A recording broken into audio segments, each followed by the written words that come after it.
Welcome to the Bald Brad Show.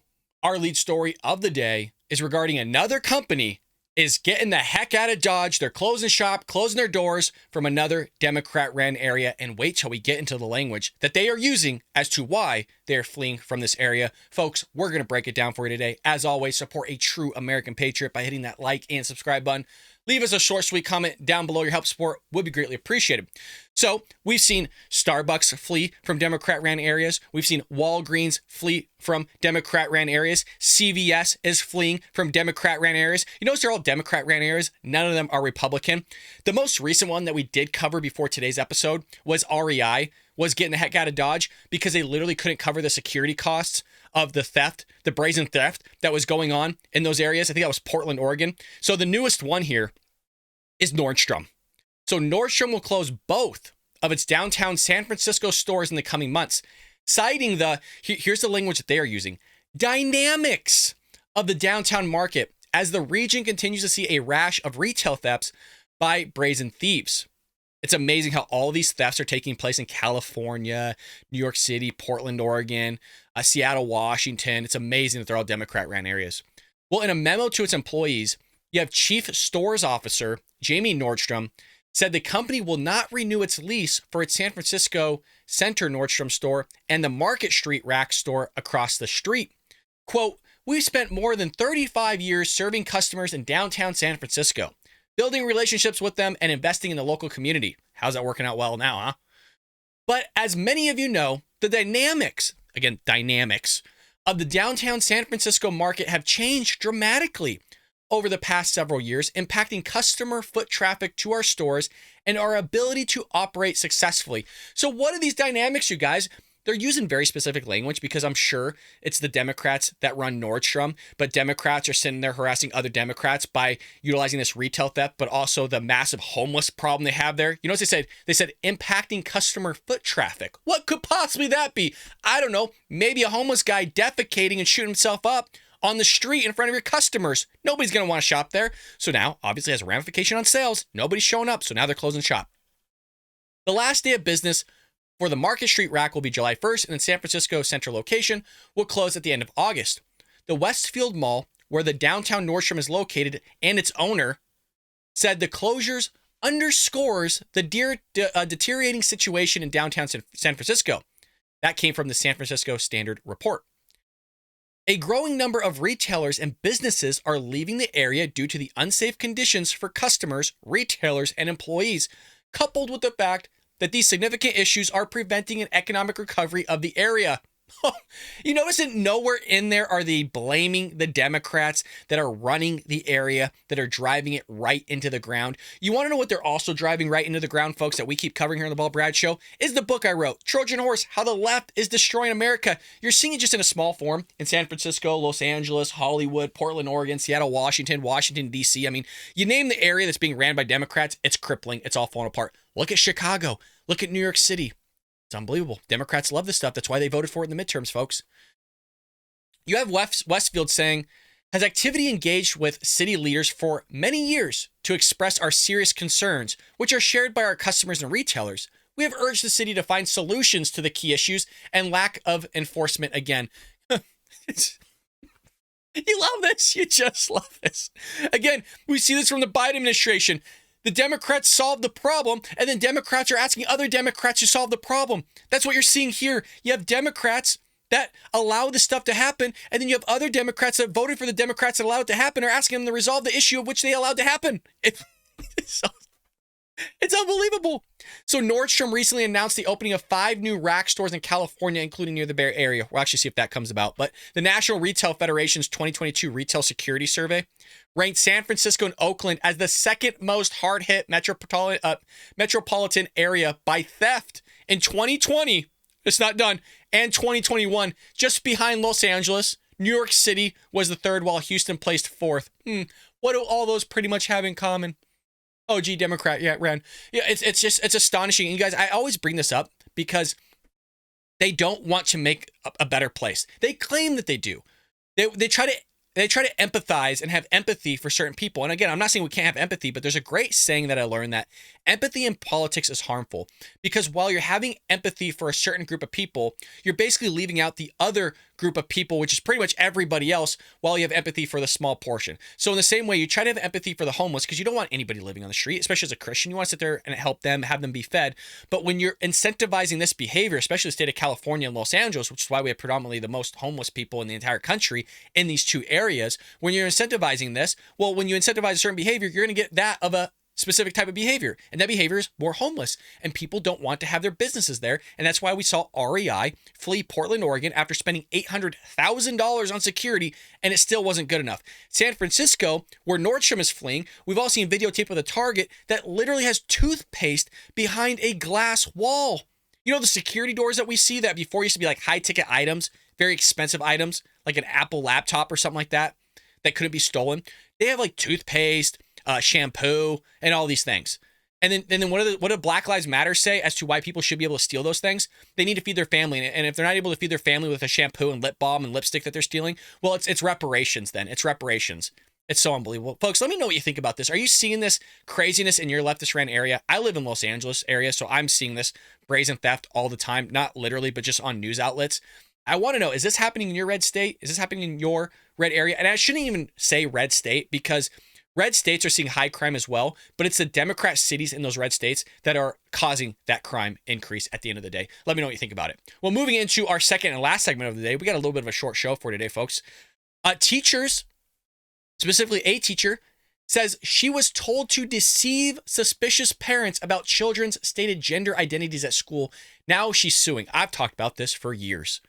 A California public school teacher said she was told to deceive suspicious, their words, not mine, parents about their children's stated gender identities at school, and now she's suing.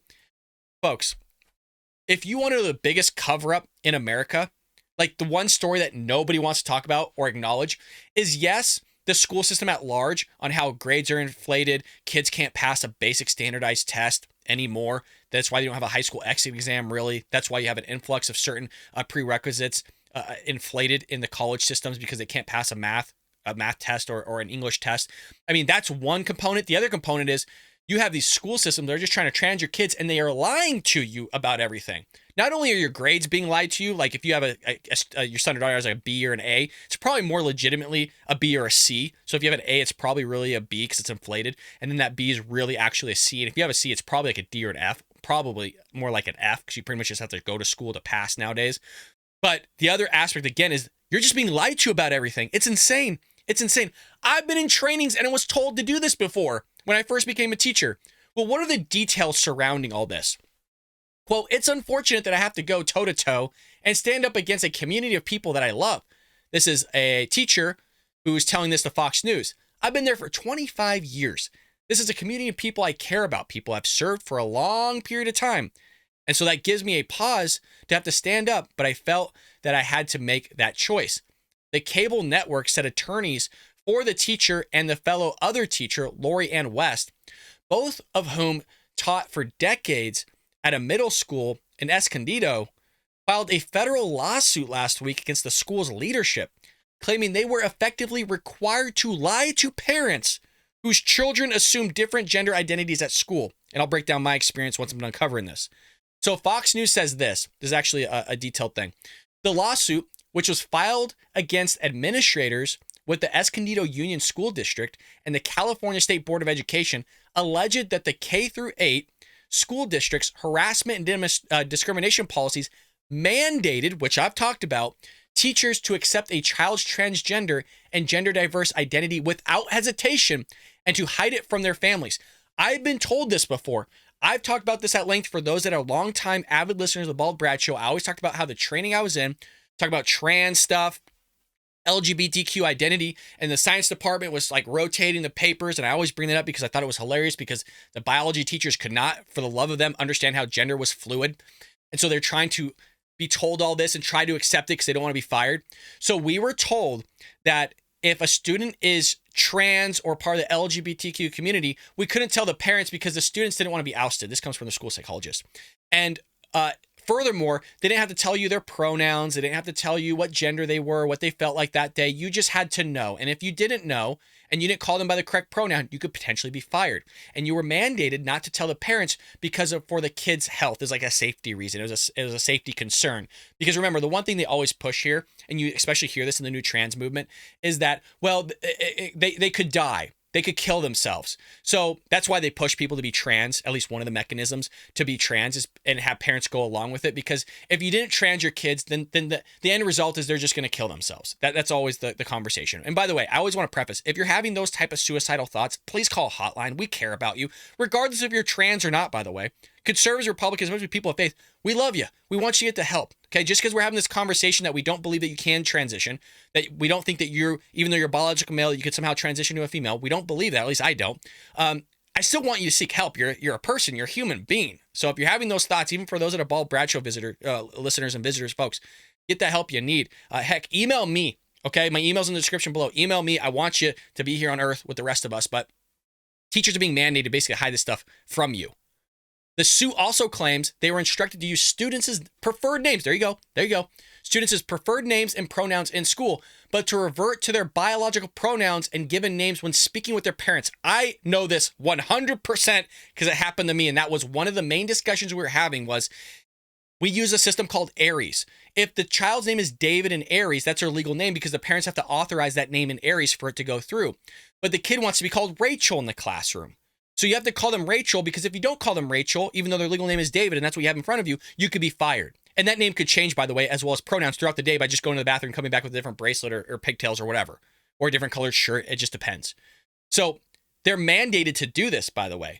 And we were told, well, what happens if the parents don't know? Well, you can't tell them because again, for fear of what the kid might do to himself.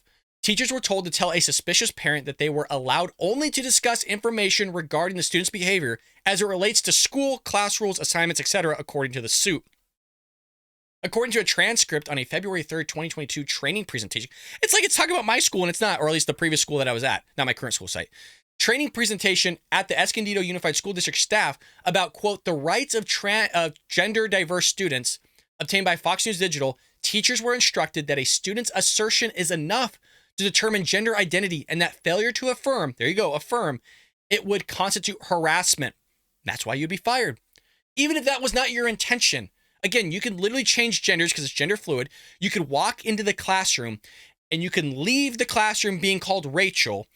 Even though you're biological male and your name is David, you could leave the classroom called Rachel, go to the bathroom, switch out a bracelet, a ring, pigtails, whatever. That's going to signify now that you switch a different pronoun, you're a different gender or whatever it may be. Now you're Jessica. You went from David to Rachel to Jessica in like 5 minutes. And if you don't call them by the correct name, if you don't recognize that out of 34 students amid of teaching mathematics or English, whatever you're doing, amidst of all the other chaos that you have going on, you have to recognize a finger, like a ring finger, or like I said, pigtails or a bracelet or something to signify that they changed genders. It's insane. And if you don't do so, what does it constitute as? Harassment. So the training also claimed that there's no requirement for parent or caretaker agreement or even for acknowledge for us to begin treating that student consistent with their gender identity. It's insane. It's what is going on in the education system. I can't tell you enough. As somebody that was a public accountant for the majority of their career that just switched into teaching like 5 years ago, it is the biggest cover up that nobody wants to talk about. Everybody wants their son or daughter to get A's and B's. So they're okay with those inflated grades. They're okay with seeing what's happening. I'm telling you guys, it's not okay. It is not okay. We are downgrading our education system like you've never seen before. It will hit rock bottom. I fully believe in this in about 2 to 3 decades, max. It will hit rock bottom.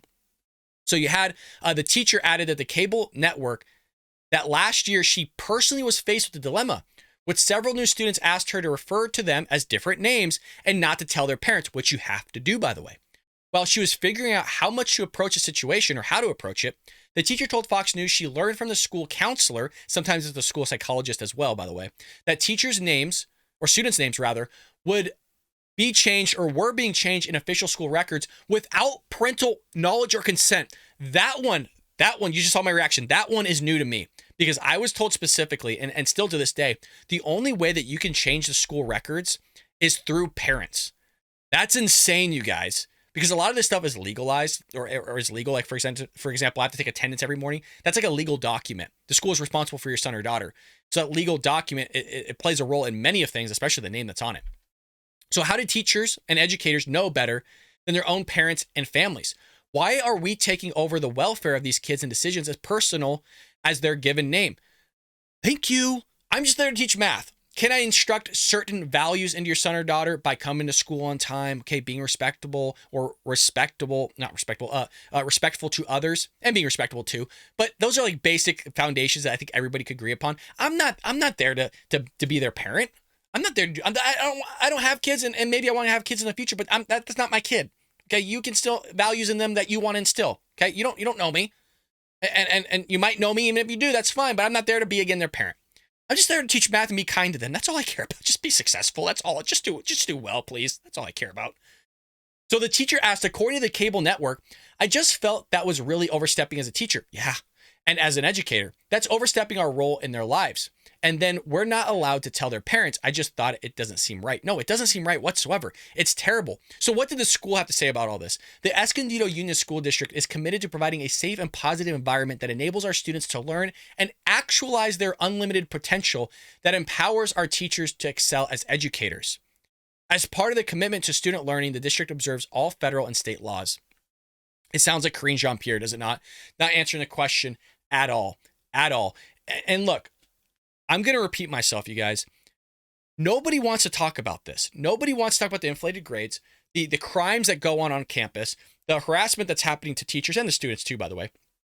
The inflated grades, the fact that students can't pass basic tests, the fact that they're being able to remediate entire courses easily, the fact that you have people with multiple Fs somehow graduating the following week, the fact that you can't even get them to sit there and memorize a list of formulas, let alone, again, take a actual standardized test. They're having impacted colleges in the prerequisites because people can't pass, again, a basic math test, English test, science test. This has massive ramifications. Nobody wants to talk about it. Not to mention they're transing your kids or teaching them how to masturbate at a third grade level in states like New Jersey. They're showing them pornographic videos. There's crazy sex books in the library of all these school systems.